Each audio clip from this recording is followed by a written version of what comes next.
I'm going to replace the stereo in this 2009 Pontiac G5.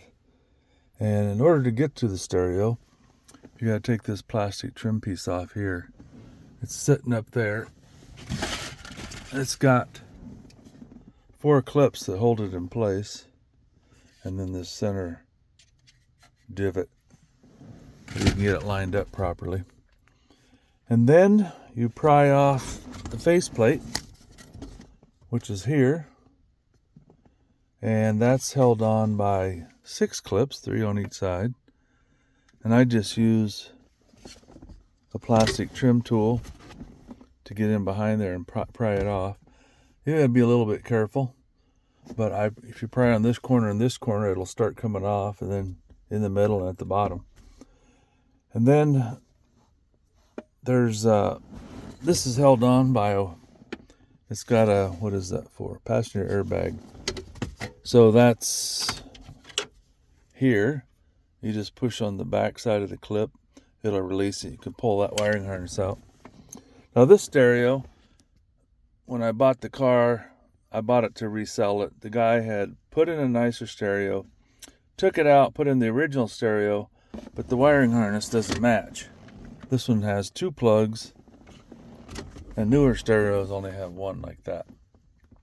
So I went to Walmart. I picked up the cheapest stereo I could, which is 25 bucks. Look how small it is. All it is AM, FM, and Bluetooth. Pretty simple. No CD, nothing like that. It's really shallow. I forgot this one was a double din. So when I get this put in there, I'm going to have a little bit of a gap. But I'm hoping I can make it work for now. Otherwise, I'm going to have to buy a spacer that goes in here to fill in the gap. But for now, I just want to get this hooked up. And fortunately, the wiring harness is the same. So I'm going to plug that in and see if the speakers and stuff even work. So let's find out. Well, I plugged it in, the wiring harness, and it came on. So it works. That's volume. Now I just need to figure out, I'll have to plug in the antenna wherever that is. Oh, we probably won't get much. So let me find if I can plug the antenna in. Well, I got the antenna plugged in. I'm going to have to do something to make it more permanent because it goes in right there, but it wants to fall out easy. But as soon as I plugged it in, I've got sound. So let me shut that off. I don't want any copyright problems. Anyway, one thing I don't like is that the stereo is on all the time. So they must have not hooked it to a switch. Anyway, just I guess if you shut the stereo off, you'll be all right. There's the off button. There. Guess that's easy enough to fix. Anyway, I just have to figure out how to finish fastening it in. It's got these 2 clips in the bag, but I don't think that's going to work. One way or another, I'll get this thing in here. At least people will have a stereo. That's one of the things that's keeping the car from selling.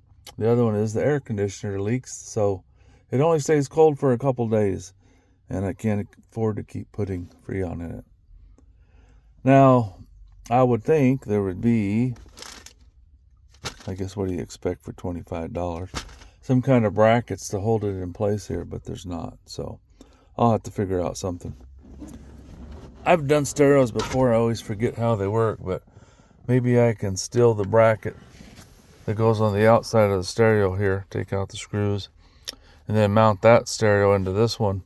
It'll just have a little hole there that I'll fill in with something.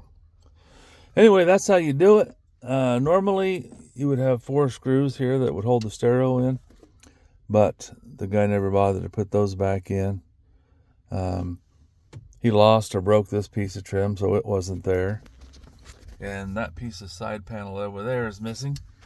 So it's a beater with a heater right now. Thanks for watching. Hope it helped somebody.